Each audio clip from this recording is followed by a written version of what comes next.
share this.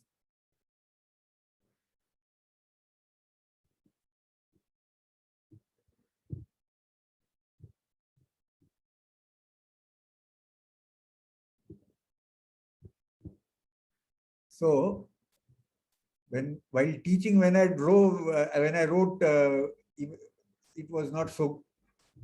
Hopefully this is better than what I did in the class last time. So this figure X is what this blue color, okay, a blue color, this deep blue colored area.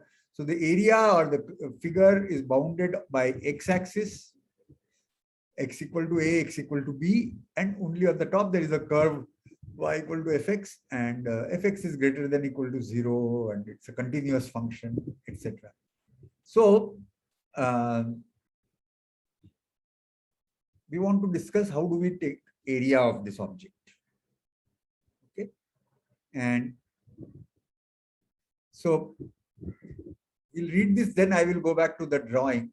So we divide the x-axis from x equal to a to x equal to b and say k many intervals. So here we can write this as t0, t1, t2, t3, and so on. So that in the bottom we divide it into that many intervals, successive intervals. Okay, and then so this partition of the interval t0 to a to b into these k many intervals is sometimes, this is called a partition, and we can denote this partition as some script p. Okay. Now what we do is, in each of these ti minus 1 to ti, we take the minimum and maximum, and so this is x equal to a. Do you see my graph, my cursor moving in your? Yes, sir. Okay, good.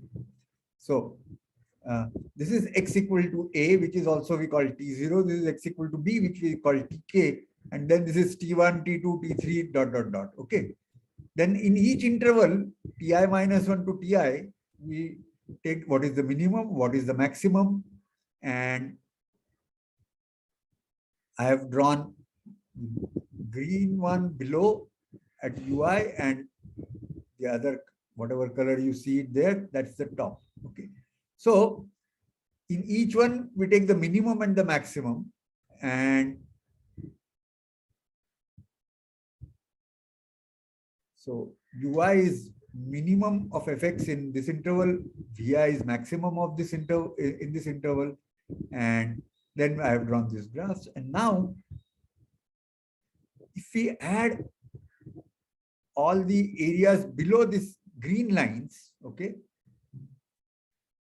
it is, and sum them up, then it is clear that it is lower bound of the area that we are looking for. Likewise, if we look at the areas bounded by the top lines, then that's upper bound. Let's see it again in another screen here. So now I have shaded this lower bounds, and visually we can see that this entire blue colored thing is below, is contained in our figure X, which I called the figure below the graph. Excuse me, sir. Yeah. Sir, a little unrelated doubt, but like, is there a proof why area of the rectangle is this height into side, length into breadth? Well, so it all begins with how do you define area of what? Okay. So one approach could be you define area of a square. Okay. But you have to start by defining something. Without that, you cannot prove what are you meaning by area. Other approach is to define area of a rectangle directly as A times B. Okay. Now, question. If I define area as only area of square can we get to area of a rectangle? Answer is yes, but then we have to also add some requirements for the area, that if you have two disjoint parts, okay, then the sum of the union is equal to area of the union is sum of the areas. Okay. So with that, we can come to the proof of this business that you asked me just now. Okay. So for example, here what we can do is, let's take whatever is the length, the width here, you divide it into as many as you can. So that means you take the integer part of this height. Okay. That many are squares we fill in. Okay. So the required area of this rectangle is greater than equal to sum of those areas, and then you add one more, then it will go above. So likewise, we can keep squeezing them and get. Okay. So the method right now that I am using for area under a curve, we can begin, if our starting point is only area under area of a square, okay, then area of a rectangle, we can basically follow the same technique that I am now following for area under the curve. But typically, it is common to take area of a rectangle as A times B. All right. Okay, sir. Yeah. So like for computing the area of like all the 2D shapes, only we have to start with at least, I mean, like one figure, like maybe a square or a rectangle. Yeah. Then like, will we be able to compute all areas, or do we also require something extra for calculating some weird shapes? No. All, let us not talk about all. Let us just focus on what we have got in front. Okay.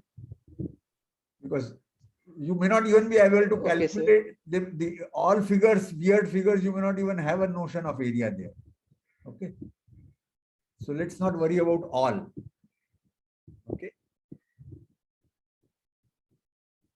And we are, remember, at this moment, I'm not even defining areas. I'm just, we are formally going to define derivatives. Okay. Till then, the discussion is all informal and intuitive, to convince that this is how people came out with this notion. Okay. So really speaking, formally, we will have to start by saying, what do you mean by area under the curve? How have you defined it? How can you calculate it before you have defined it? So right now we are in ancient times where they assume that the area is already known what it is. We have to just be able to compute it.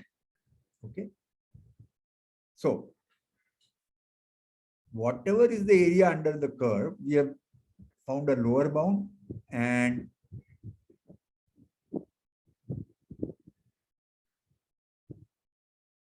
so each one, ith one is a lower bound for the area between x-axis and these two lines, and when we add them up, the sum is a lower bound for the area that we are looking for.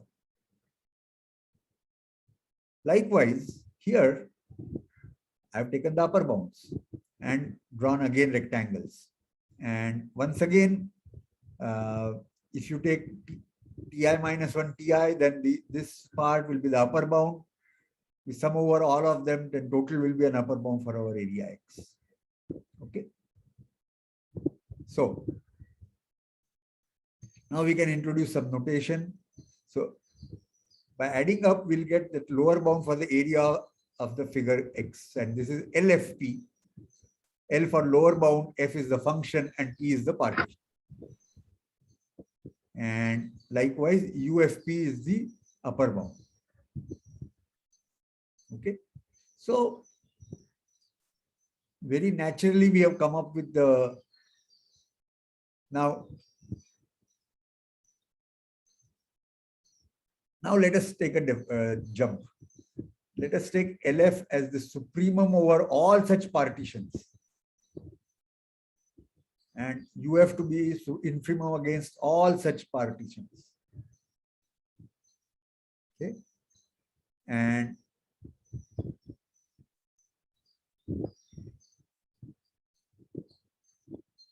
here, when P's are agreeing, okay, then the upper bound is above the lower bound. But more generally, if we keep increasing, so there is some partition above where we have taken the upper bound and another partition where we have taken the lower bound. What you do is you take a common partition of both. Then the upper bound should have come down, lower bound should have gone up, and for that increased partition, there would have been the inequality. So since we are not formally proving anything, I'm just saying it in words that you can actually show that this supremum of lower bounds is less than equal to infimum of upper bounds. And then if they two agree, the common value is that we can define as the area of the figure. If you have not yet defined, if you have defined, then we can say that that must be the area of the figure. Okay. So this is a very intuitive way of computing the area, of defining or computing, whichever way you look at it. Okay. So, and then we say that the function f is integrable and the common value is defined as the integral. Okay. We will be formally defining such things in the later part of the course when we come to Riemann integral. But all right. Now, little bit of now formal math that we have done. We can now show that every continuous function on the closed interval a to b is integrable. So so now I'm writing a formal proof that assuming that our function f is greater than equal to 0, f of x is greater than equal to 0 between a and b. Now I want to claim that this upper bound and lower bounds condense together and LF is UF if our function f is continuous greater than equal to 0 at every point. And this is very simple. This is where uniform continuity will come in. Using uniform continuity, given epsilon, there is a delta of the uniformity definition, uniform continuous. And now you take a partition, if you choose a partition so that each interval is less than delta, then the supremum and infimums will differ by less than epsilon the way we have chosen. And then maybe I'll take here delta. This will be less than equal to epsilon. So sometimes one has to be a bit careful with inequalities and strict equalities. So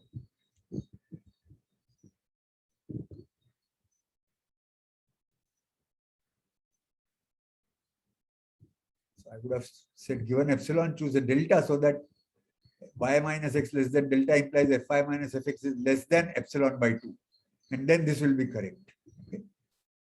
So uf minus lf is always less than epsilon times b minus a, is less than epsilon times b minus a. Therefore, uf and lf must be equal because their difference is less than some constant and that constant is going down to 0. So using this, one can formalize and show that for every continuous function f, that is integrable. Okay. We will, after we define Riemann integral, we will also prove this again. But so now, having shown every continuous function is integrable, let's say a small, not exactly story, a small variation that, let's say you are a mathematician and somebody has come to you with a problem that he's interested in computation of this area. And you say, oh, come next day. He comes next day and you tell him, yeah, now I have proven that that is integrable. But you have not yet computed, and that fellow will be really annoyed that, I want you to compute the area. I don't want you to tell me that you can prove that there is an area, right? So now that's why I come back to, so how does one compute this area? Because that was the problem we started with. Intuitively, the notion of area was known to people. All right. So now here is the trial. So you want to compute this area, or you want to find a way of getting handle at this area. So for t between a and b, let f, capital F of t, denote the area between a to t. Okay. Since we have somehow found a way of computing this area, hopefully it is not fixed for a and b. For any interval for this function, you have been able to find. So for a to t, you find the area. Let's call that f of t. Now, this is a very interesting figure. So I fixed the little t, and I have taken x equal to t and x equal to t plus h. Okay. And the region between the two, I've changed the color. Okay. And I claim that the area here is exactly equal to capital F of t plus h minus capital F.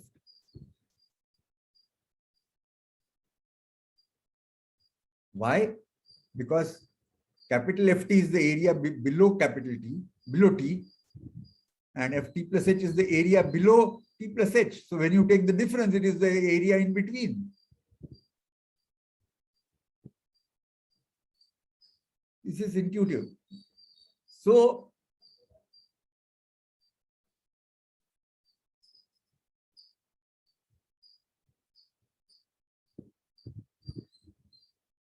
now, using continuity of F,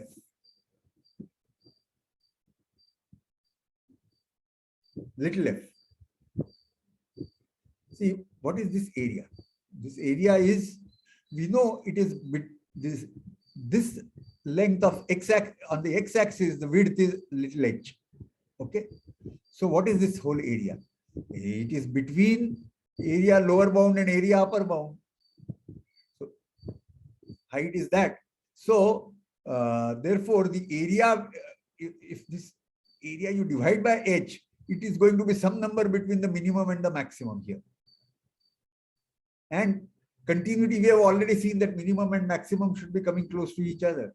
So if h is small enough, then this ratio, which is some number between this minimum and maximum, is already close to f of t, little f of t. Can you see that?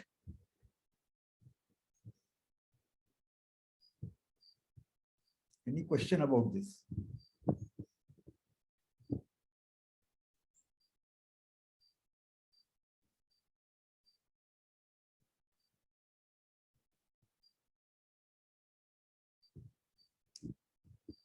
So, sir, I didn't get it. I mean, capital F of t plus h minus capital F of t by h, it represents an area, and we are comparing to this to small f of t, which is apparently just a point. so the point is it is the height of this point. It is not the point. Yeah, sorry, it's the height of the point. Yeah. So the numerator is an area, but denominator we have divided it by one side, right? This length. Yes. So after division, the number is going to be somewhere in between this, because this ratio we know is bounded by Okay, I get it. ui times little h and vi I times get it. little h, right? Mhm. And ui and vi are themselves close. So that's why I'm claiming that this is approximately equal to f of t when h is small. Okay. So let's fix the little t and let's keep moving this as h becomes smaller and smaller. What would happen? So as h reduces, the uniform continuity of the function little f will tell you that these gaps between maxima and minima in that interval t to t plus h is coming closer and closer to the value at t, because the value at t is always there, and the upper and lower bounds are coming close to something, so they must come close to f of t. Therefore we get that ft plus h minus ft divided by h will be, as h becomes small, is approximately equal to ft. That is the idea.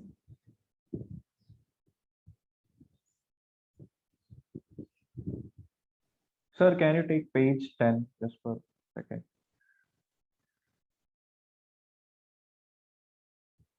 This one. Yes, sir. Yeah. Thank you, sir. So the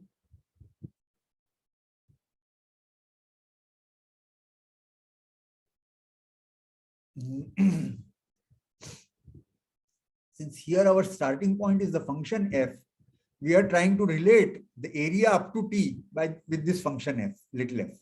So we are trying to find a relation between capital F and little f. And here is a interesting relation that we have discovered, right? Likewise, okay. So now we can now assert that if little f is continuous at x equal to t, limit as h goes down to 0, ft plus h minus ft divided by h is equal to f of t.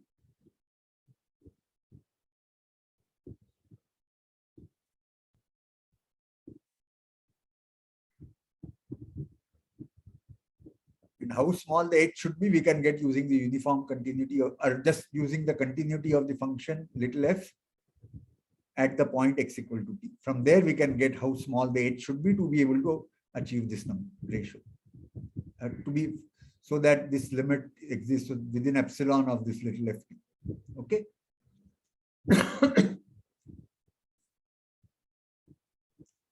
Now, for h, here is a h negative, then I should have written t plus h, but I have written t minus h, and then, but here I have written it with positive, but you understand what I mean. Okay. So you, for t, you go a little below, and let's call this plus h, where h is negative. Then once again, one can go through the same thing, and then for as h increases to 0, you have ft plus h minus ft divided by h is approaches little ft. And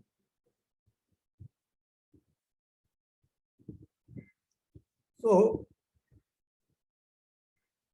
if you have somehow get hold of a function capital F and you see that this limit from h above and this limit from h below are both equal to ft, which is what we call limit h going to 0, ft plus h minus ft by h.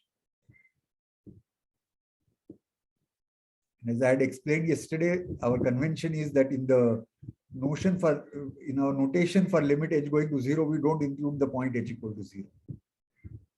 Most authors don't, some do, and then they have to write h not equal to 0 here. So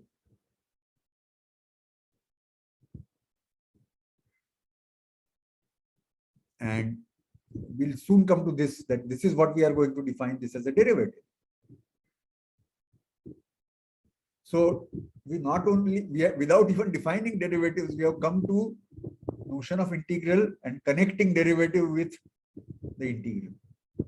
Or this is the so-called fundamental theorem of calculus or integral calculus, that it connects the integral and the derivative notion. The derivative of the integral is equal to the function. Okay. We will revisit all this when we come to the integration part. But this part was just to explain that if somehow you can get hold of a function capital F for which this relationship holds, then that must be the, and at 0, at a it is equal to 0, capital F equal to 0, then we can connect and we say that what you have got is exactly the integral. So all this will come when we do integration, but the focus here is that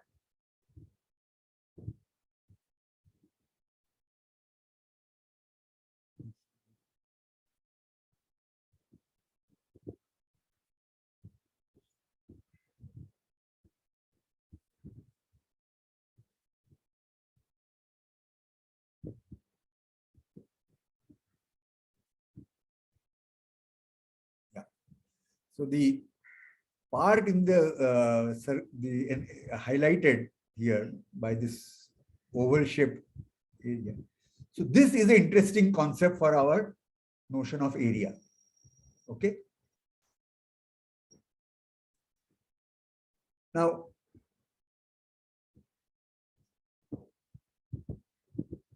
let's connect it with a few other things before we move on to mathematical aspects. But since our curve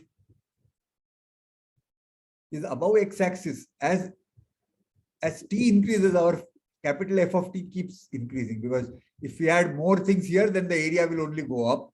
So capital Ft is increasing. And what this is doing is the rate of increase it is computing. You have taken increment and divided it by the amount of increase in the x-axis. So this is the rate at which the area under the curve is increasing.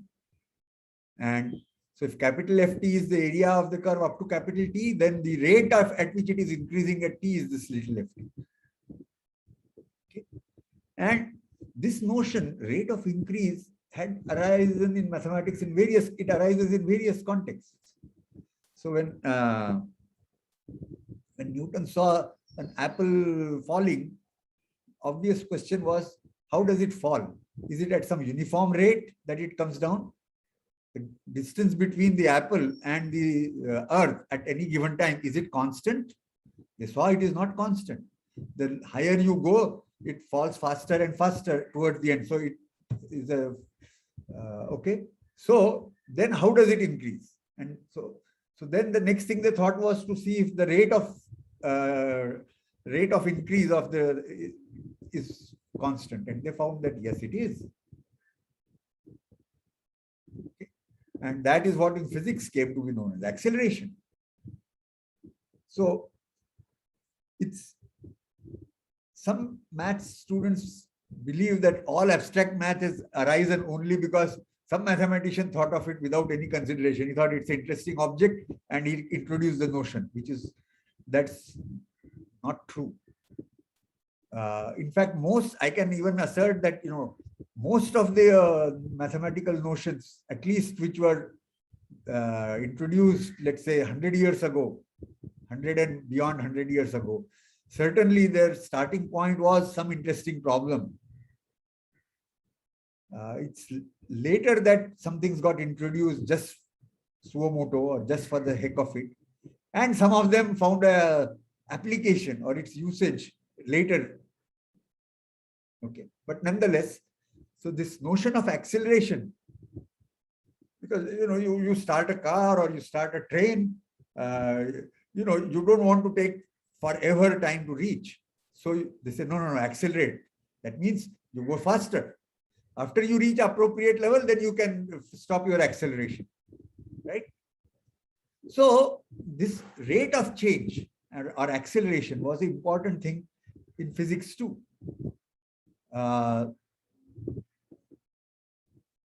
Okay, so this is the thing which we are going to be focusing on. This is what is the derivative. So now we will, earlier we were like, as if we were given little f and we were trying to figure out how can you track capital F. Now we reverse roles. You are given a function here, capital F. We will not use the same notations later, but whatever. And what we are looking for is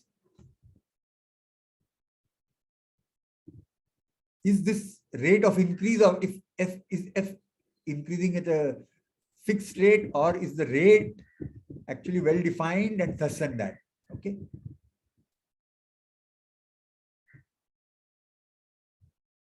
So any questions here?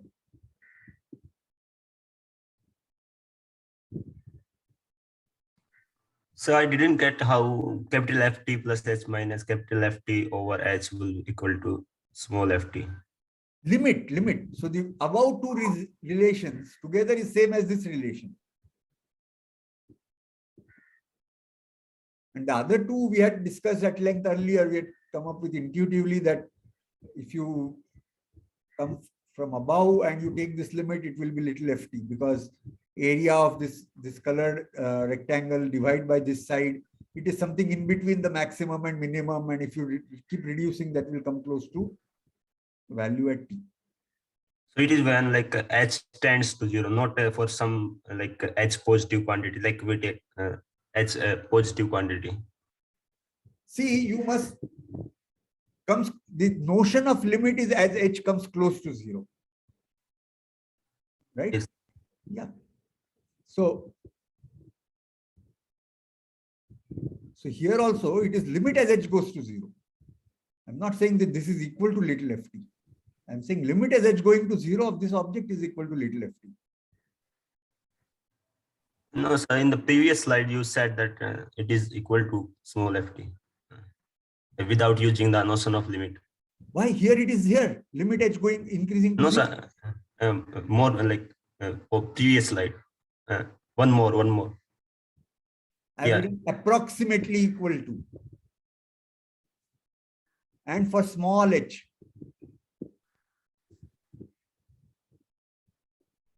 Oh, okay, sir. Yeah. Yes, sir. that is the notion of limit. You see? Oh, okay, sir. Yes, sir. Yeah, that is the notion of limit. Thank you, sir. Yeah. Thank you, sir. All right. So,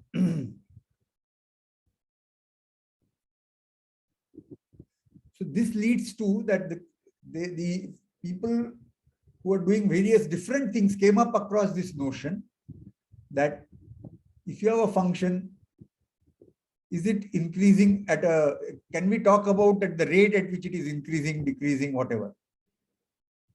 Okay. A function which is changing as a function, as the t changes, is it increasing, is it decreasing, can we talk about rates? That is the notion. And now I will switch to handwritten stuff. So fortunately, I prepared these parts earlier so that at least the graphs are believable. If I draw graphs, they come out very poorly. So let me stop share here.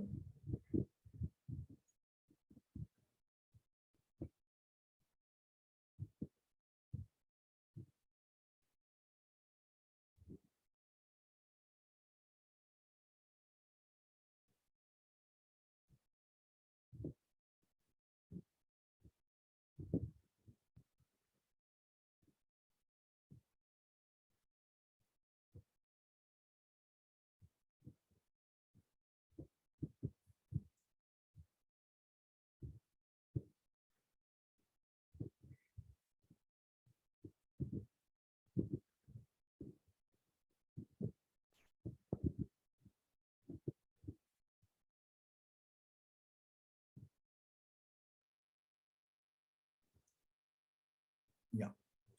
So now, just so that I come away from little f, capital F, etc. So let's take a function g.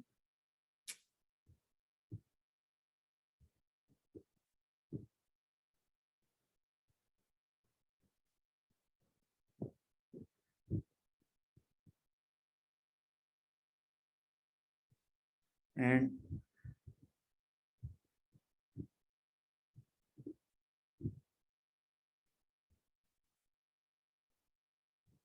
for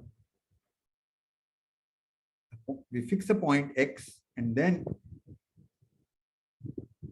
look at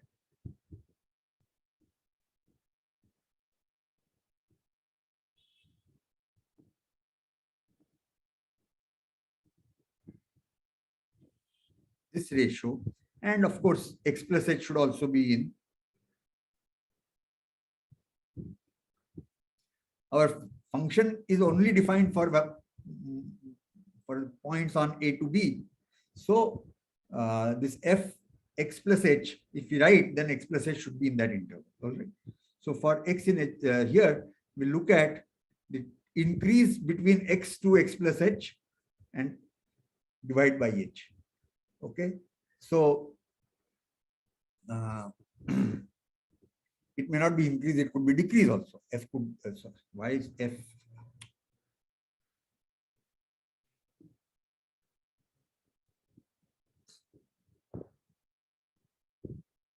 G. Yeah. Okay. we are now not having two functions as we were having earlier. We have just one function we are starting with. Then we look at this and if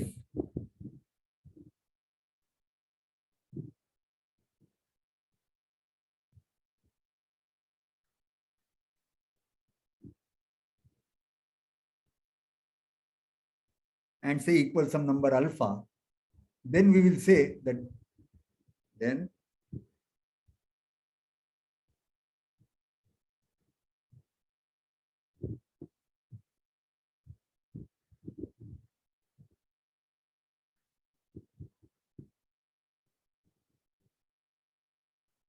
it can be written in various forms. We can sometimes it is simply d by dt of, or in fact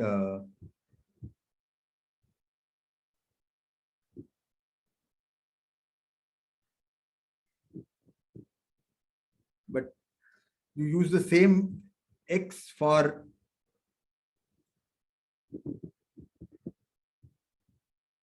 writing d by dx g and evaluate it at x only.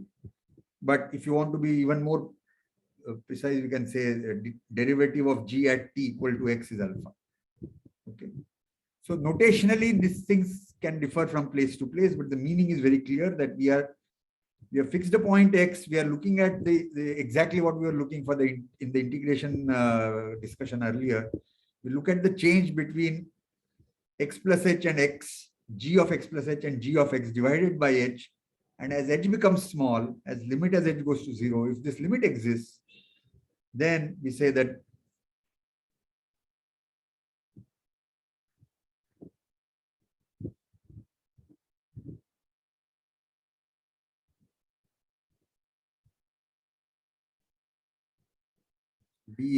g is differentiable at x and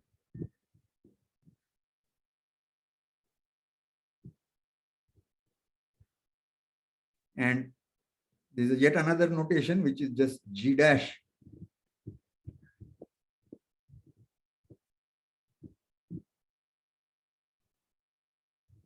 So d by dt of g at t equal to x, this is one notation. This is another notation, and this is the third notation. All of them mean the same thing. Okay.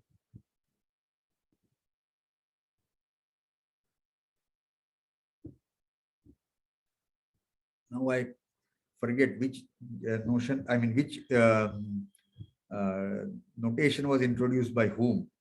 One of this is, at least one of these three, probably this one is Newton and this one is Leibniz. But I may be wrong here. So d by dx one is Leibniz one. D by dx is Leibniz and g dash is Yes, Newton, is it? Newton's. Okay, all right. So, and at the moment, we have talked about derivative at a point. Then like continuity, if we say that if for every x here it happens, we'll say it is differentiable.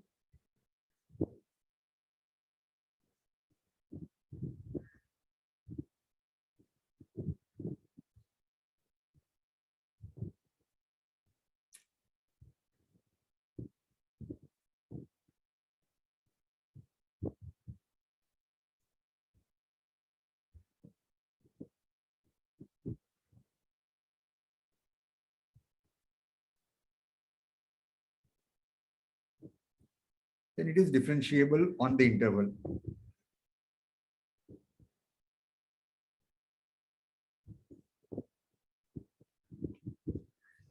Sometimes it is useful to talk about differentiability on a subspace subset of this A to B, even AB. So if we leave out what happens as x goes to A or x goes to B, but elsewhere we know that this one is making sense, then we say it is differentiable on open interval AB. So function is defined on the closed interval AB, but we can define differentiability on any subset. And what is useful to talk about is continuity on the whole interval or continuity on the open interval A to B. In both cases, it means the same thing. It is differentiable at every point in that interval.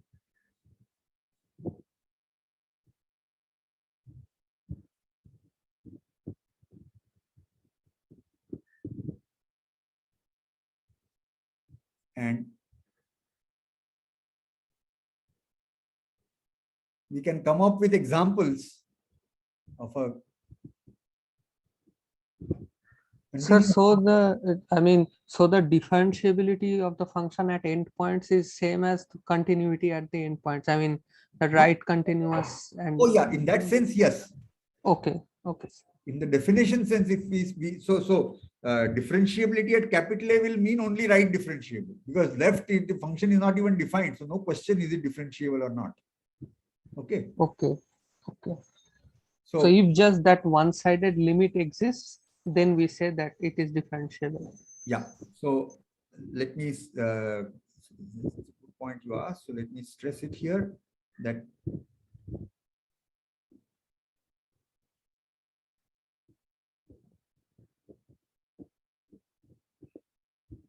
differentiability at A means h decreasing to 0 f a plus h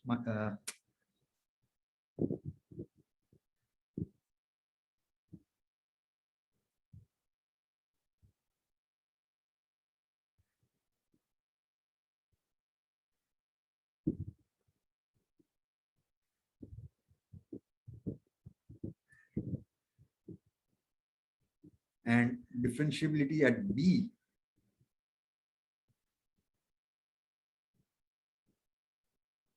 means limit h increases to 0 g b plus h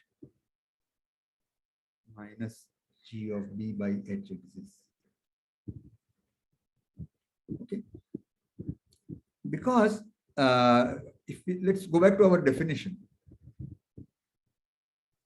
So we take any x in A to B, you look at x plus h minus gx divided by h, where x plus h is in A to B, and then we say if the limit of this exists as, so that is kind of implied in the way I have defined. Okay,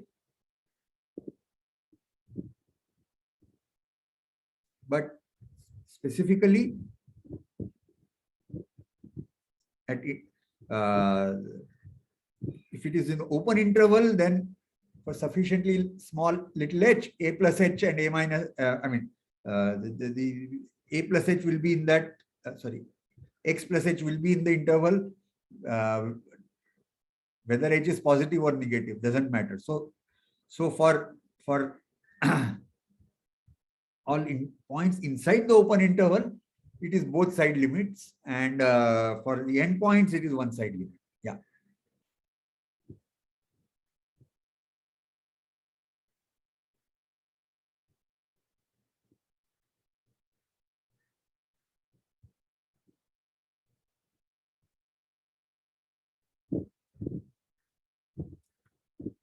Other useful ways of expressing this is that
so here we are expressing g of x plus h as a g at x plus h times some constant. That constant was our limit.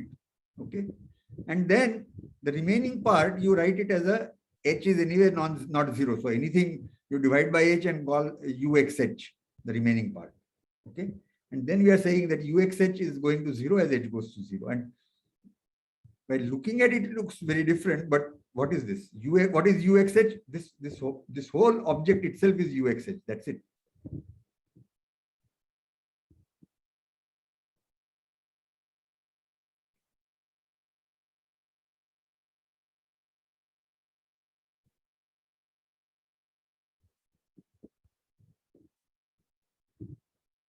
This exactly is the object uxh. So this statement that as h goes to zero, this ratio goes to zero is the same statement as saying that you can express f of x plus h as a function at x at the closer point x, then h times some number alpha and h times this part which is going to zero.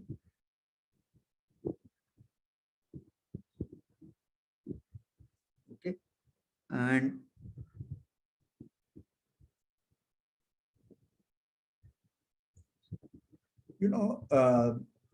maybe I mentioned sometime early that now it is kind of generally accepted that the trigonometric functions sine and cosine were kind of introduced in India. Okay, in the context of movement of planets and figuring out various things there. Okay, and then the question was, how do you compute sine and cosine of angles? And so you all in school would have done that, you for some of the points you can quickly say it is this, it is that, etc., etc. You divide it into two equal parts, then here is a formula and so on and so forth. But still there is no generic formula for every x, other than till you come to power series, which we will be doing. But this way, that if you have already computed, if g is, let's say, the sine function, okay, then if you have already computed g of x, then for the vicinity of x, you can approximately compute g of x plus h by this. If you have been able to compute this alpha, then it is gx plus h times alpha, and the remaining part is small. So this kind of discussion or this kind of arguments were there when they came up with ways of computing sine at any angle. Okay, approximately, not exactly. So if h is small, you say this is the sine of x plus h is equal to this, because what you have discarded is a very tiny part. Okay. So, Sir, could you repeat this once again? I mean, how are these two notions same? okay.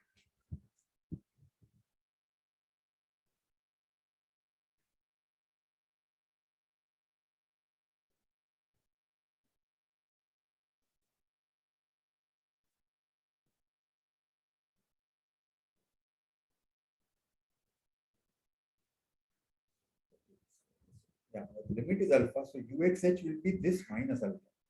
So let me call this as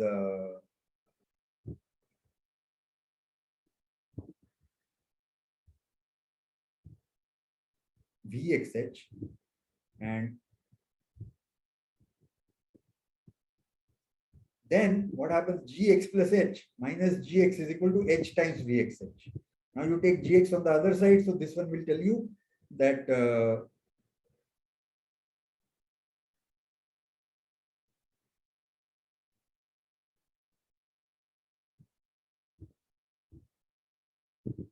vxh. And then we are saying that this, as h goes to 0, vxh comes close to alpha. So you define this minus alpha to be uxh. Okay. Then can substitute as h times alpha plus h times uxh. And then our statement is exactly that it is such that uxh goes to 0. Okay, sir, got it.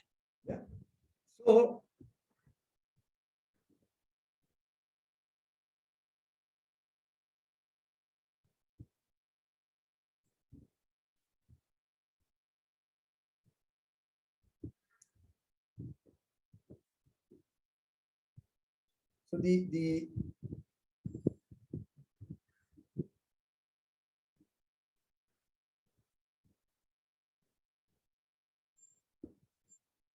not necessary, we are not going to go to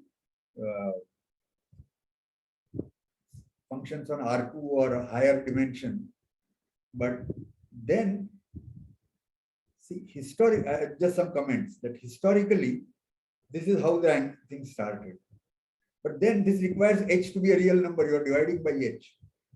If h is a vector, the vector by vector meaning is a problem, right?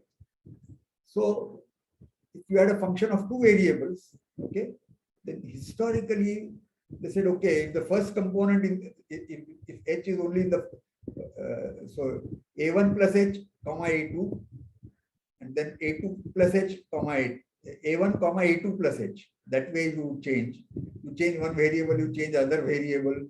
That is what was called partial derivatives, and then connecting it to the derivative, and all kinds of things happen. You will get some flavor of that when you go to the next semester. Whereas advantage here is that this expression I am not dividing by it, so I can try to interpret this as if x is a two variable, let's say x1, x2, h can also be h1, h2, and this makes sense. This makes sense. We need to be a bit careful of what do we mean by this product. Fortunately, just by chance, it was not planned, that I had written is that h dot alpha, okay, product. So then, well, you take it, this h is h1, h2, alpha is also, alpha will also, the limit will also be alpha 1, alpha 2, and then we are taking the dot product. And likewise here, u dot h dot ux plus h. So the advantage this is, this way of thinking, we can straight away talk about derivative of function on R two variables, function of two variables, which historically took quite a while to say that, you know, I'm writing this for two variables and separately defining for first variable and second variable, are they equivalent, what conditions, and blah, blah, blah, blah. Okay. But, you know, why am I, you may wonder that if this is not in this course, why am I even talking about it? So, my philosophy is that if something is to be part of the current course, when I talk about it, your focus is how can you memorize it, or how can you put it in your memory? What if a question is asked, what will you write, etc., etc. It is there. Since we have to write exams in courses, that is how our brain is tuned. Okay. However, when I start saying that this is not in this course, so you are already off the hook there. That if I somehow forget it, it is okay, no problem. So you are thinking about it, or you are listening to me then in a very different way. And I think it's a good idea, especially for concepts which are which need to be remembered. Giving a framework or doing it before formally doing it is useful. Okay. But it doesn't necessarily work for all. For most, somebody can say that no, sir, this doesn't work for me. Too bad. Doesn't matter. No harm done. Some time wasted. Other than that, not much loss. But for most, it helps. Okay, so multivariable we will not move now. We are back to one variable, and then it is just a different way of saying things. Okay? No different, just a different way of putting it. That x plus h, etc. All right. So notationally, one final thing that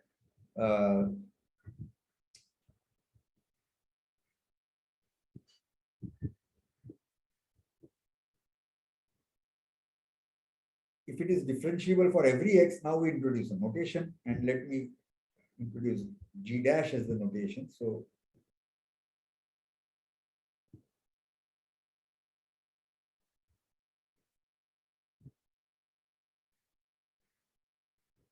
let me not even.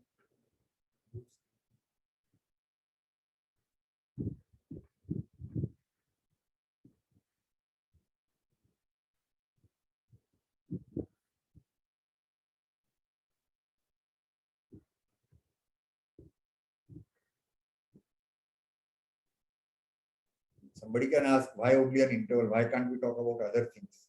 Well, we at least want interval. If you have two disjoint intervals, then talking about differentiability and the union of the two may make sense, may not make sense, but it's okay. So our focus should be on interval. If we, for giving examples, we need something more, then that's okay. We can understand that what it is. So let f be e to r, and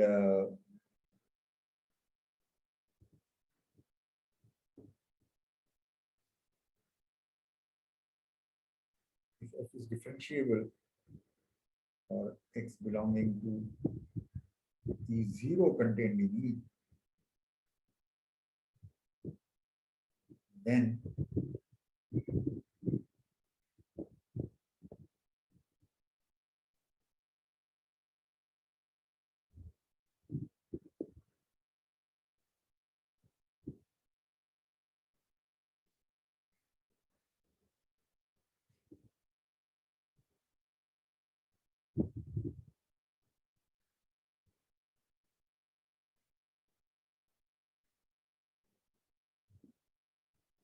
so now this function f dash is defined on E0.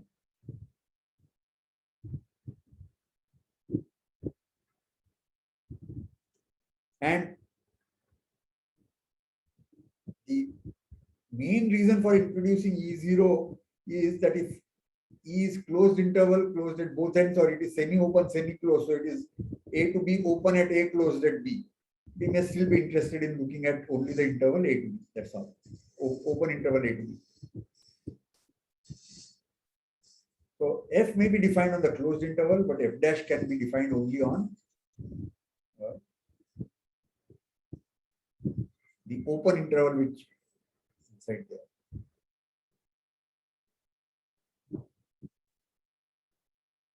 Sir. Yeah. So I had a small doubt. So earlier, didn't we talk about defining differentiability on a closed interval as well? Yeah. So E0 can be equal to E. Oh, then I think I might have misheard, sir. Did you say just now that we can't define it on a closed interval? No, no, no. There can be examples of function f where the derivative may not exist at the endpoint, but it may exist inside. Okay, sir. Right. Yeah. I think I misheard what you said. Yeah. Thank you. Yeah.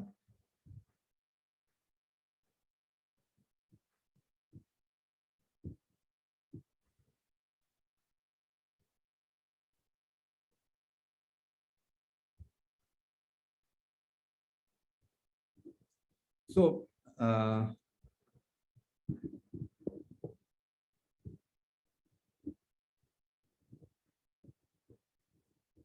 anytime one has thus, it may not be defined. The best thing is to think of an example. So I'm going to write a trivial example. So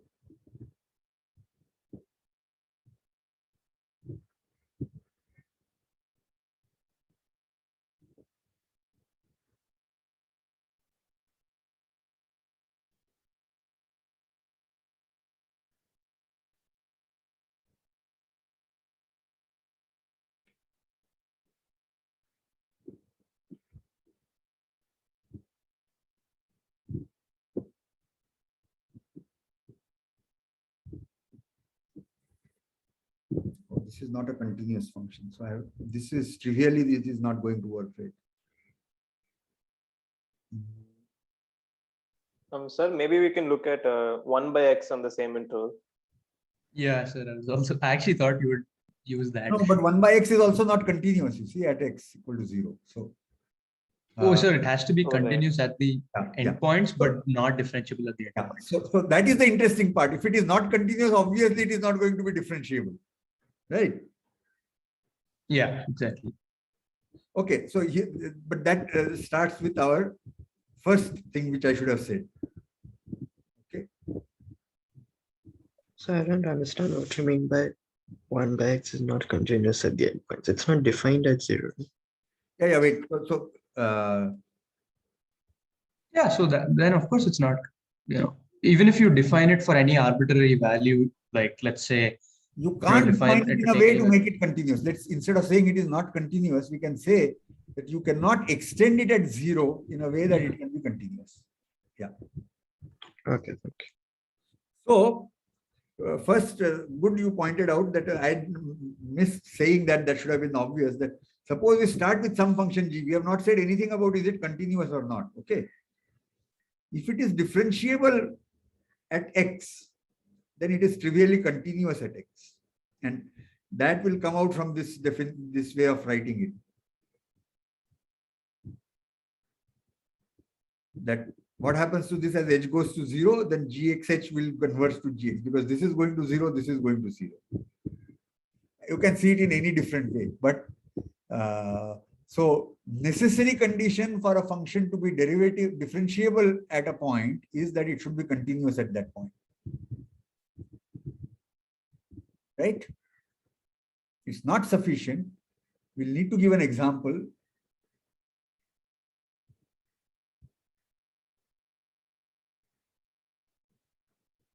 So what if we have like define the function to be constant for all x less than or equal to 0, but we define it to be a line with some slope, let's say make it x plus half, for example, for x greater than 0, and make the line y equal x plus half for x greater than 0 and y equals half for x less than or equal to 0.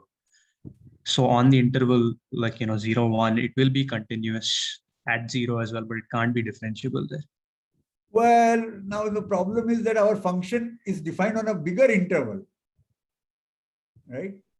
Yeah, but can't we consider it that it's like image on? No, the point is, what I'm looking for, there will be examples of this kind, but what I'm looking for is, to begin with, the function is only defined on the closed interval. It is bound continuous on the closed interval. It is differentiable on the open interval, but you can't define, but it is not differentiable at the endpoint. And I was trying to avoid bringing in a trigonometric function, because formally we have not done trigonometric functions in this course as yet, but doesn't matter. So I think here this example works.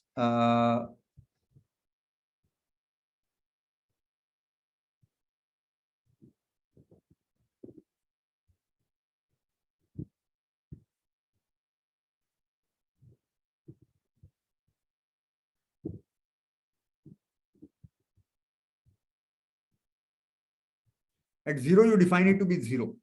And for t positive, between 0, 1, you define it as t times sine 1 or t. Okay. And you can go back and check that this is not differentiable. So can we take f of t as cube root of t? Will that work? Cube root of t? That might work. Not differentiable at 0.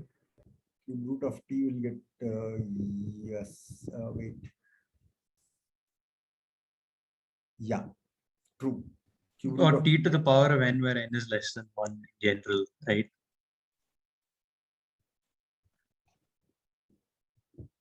Yes. Yeah, so yes.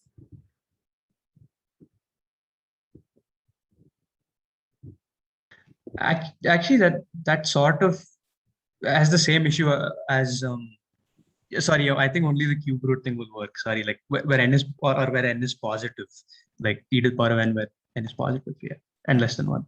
Yeah.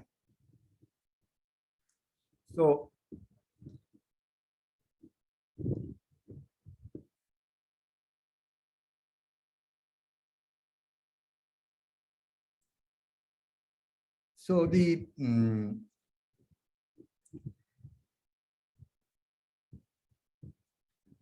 And again, you may wonder then, why am I focusing so much that continuity on the closed interval, but differentiability inside only in the open interval, leaving out the endpoints? And the reason is, you will see that there are some theorems which have this as the starting point, is that you have a function which is defined on a continuous on the closed bounded interval, and except at the endpoint it is differentiable. Then you can derive some conclusion still. Okay. And these are interesting. That is why I'm focusing also on that.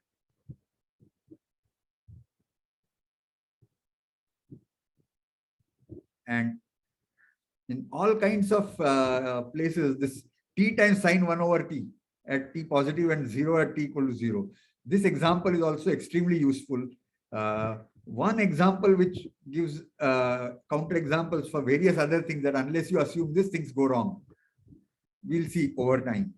And a favorite one in any interview question. So let's say, after your BSc here at CMI, for whatever reasons you want to go somewhere else and do a master's or a PhD, and they ask what courses you have done, etc., etc. Then discussion about some issue about this function is a favorite question. So therefore, I came up with this question, this example here. Okay, t times sine 1 over t. And before this course ends, we will be doing this trigonometric functions in some formal way also. Okay, so as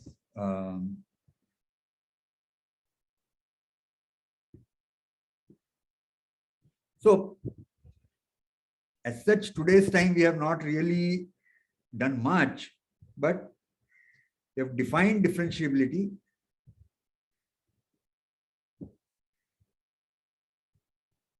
of a function on closed interval. Okay, and we have noted that if it is differentiable, at least there it must be continuous. If your function is defined on closed interval a to b, and if it is differentiable on the open interval a to b, all you can say is it is continuous on the open interval a to b. You have no clue. The differentiability is not telling you anything about value at a or value at b. Right? So it need not even be continuous at a and b. So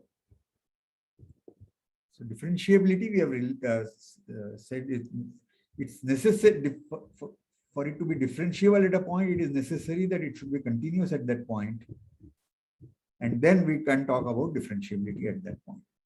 Okay, and this one, or cube root t or things like that, or t power n, where n is between 0 and 1, are examples where you have that continuous everywhere but differentiable only except at 0. Now, there exist functions, okay, not easy to describe, but there exist continuous functions on closed interval a to b, which is not differentiable at any point in 0.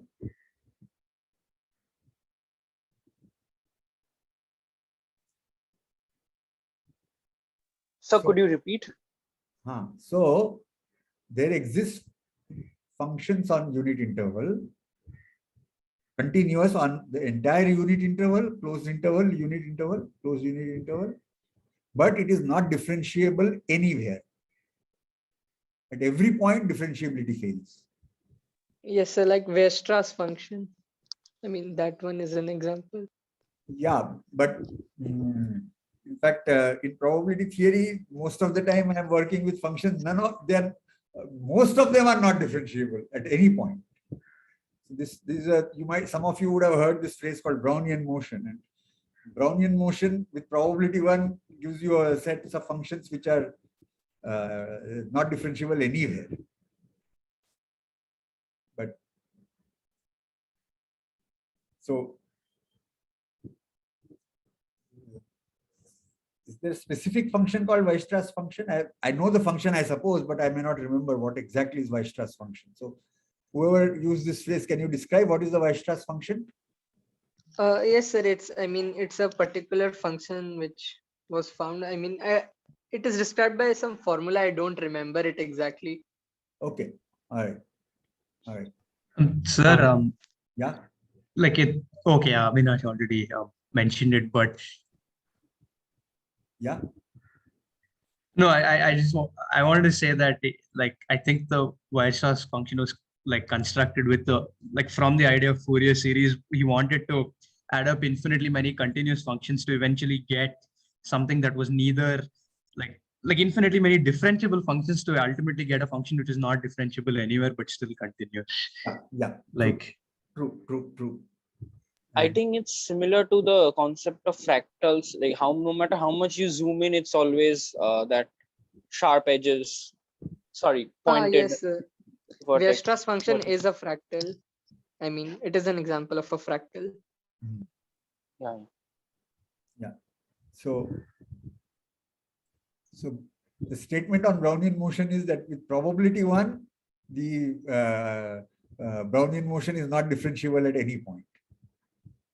So there is not only these are not only one or two counter examples, but there is a host of the number of functions which are not differentiable anywhere is huge. So that's the point. That's all. Okay. But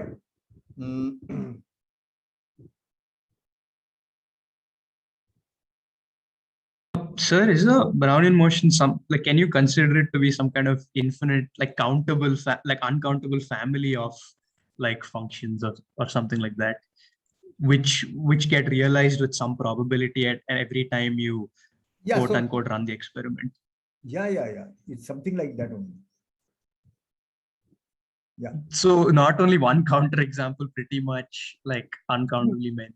Yeah, not yeah. It's uncountably many, and there are far more non-differentiable functions than differentiable functions. So, okay.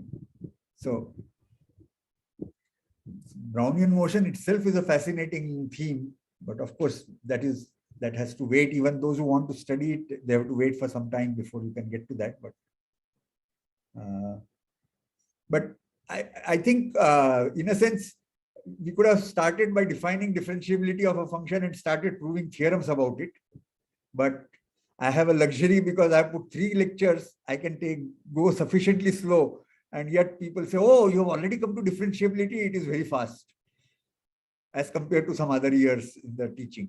But because we are having 3, so we can go slow, and I hope it has a value for you that you understand the concept and then we come to definitions. Okay. Importance of that concept and so on. All right. So. Sir, I had one doubt, sir. Sure. Sir, could you scroll up a bit? I think I have missed a point actually. Wait. One you want? Yes, sir, below a bit, the red part. Yes, sir. Here, why have you considered the one-sided limit only? For the derivative, f dash x equal to limit. Oh. Sorry. This is a mistake. Okay, sir. Sorry. Thank you.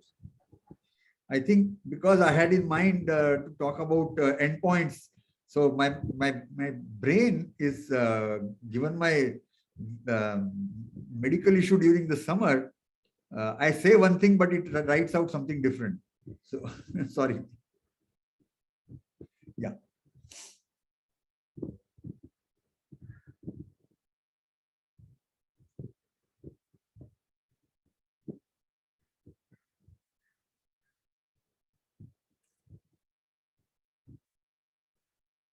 You can also have examples of functions which are at some points you say that they are differentiable from the right but not from the left. So when there is a jump, like you said, 0 up to 0 and 1 from just above 0 always.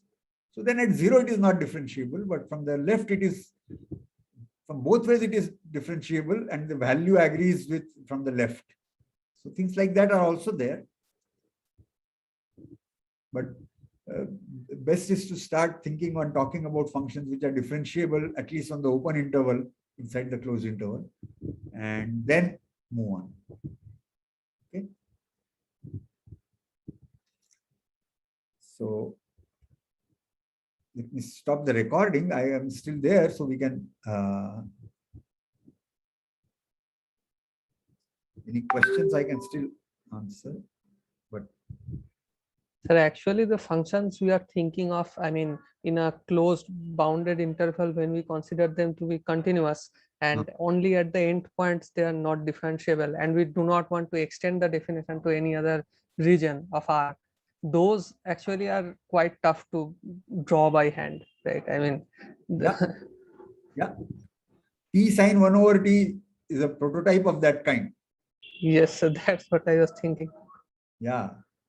So cube root of T and this sine T times sine 1 over T, there is a difference. Cube root of T you take, then it is blowing off to infinity, and that is where the problem is. Whereas this T sine 1 over T, it is keeps going up and down, going up and down. It remains bounded, but it doesn't converge. So there is a difference. Yes, so that's a more non-trivial. Yeah. So this is a It non-trivial. goes off to clause positive and negative infinity at the same time. Sorry? So the derivative blows off to positive as well as negative infinity at the same time. Which one? The for T sine 1 over T, because No, it is not necessarily. I mean, in a manner of speaking, because it crosses the zero infinity many times. Yes, but it takes all the values of the real numbers that lie again and again and again. Right? As you Yes, so that's why I'm saying it's somehow going off in many directions. So therefore, we don't say that it is converging to both infinity and minus infinity. No, it is not converging to any place. Okay. So if you had a function which is either coming, so as t becomes small, either it is going up to infinity or minus infinity. That means there are, then it's a different issue. But if it keeps going back and forth, fluctuates, that's a different issue. Okay. Qualitatively, these two are different things.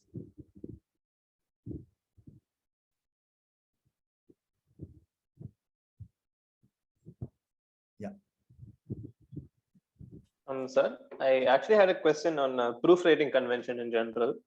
So, what convention? A proofreading convention. Okay. So, in general, when we have summations, we index them with some variable which, like, I've heard it called a dummy variable or a bound variable.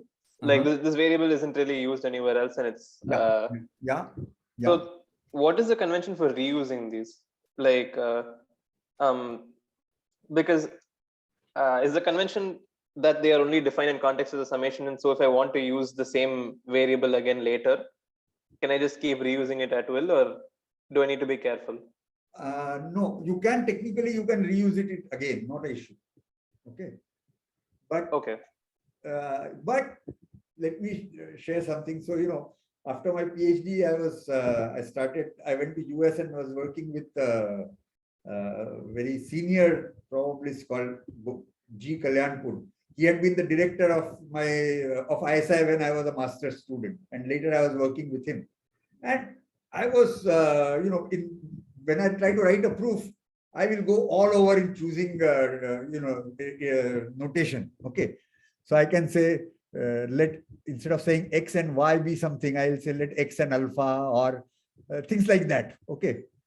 And when he said, "Oh, why are you doing that?" I said, "How does it matter? It's only, after all, only a notation." So one day he made me sit and told me that it is, if you follow some kind of rule while you are using notation, your brain understands it much faster.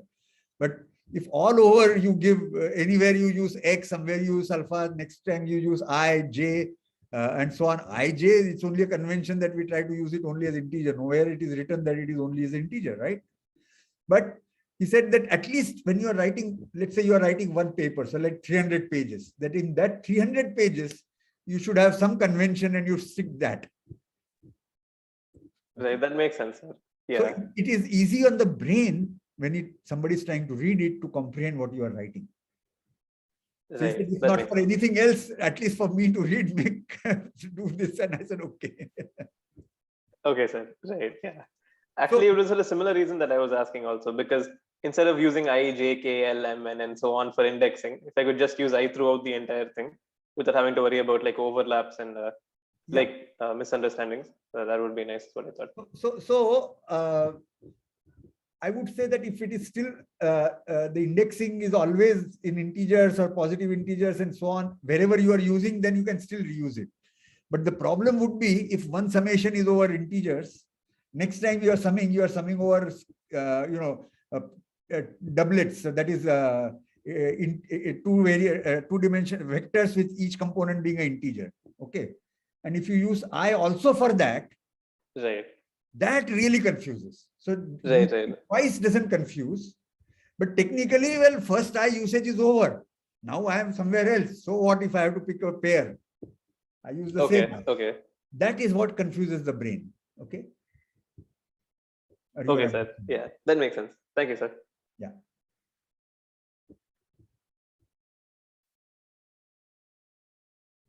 Okay. All right then. Let me stop the recording. Thank you, sir. Yeah.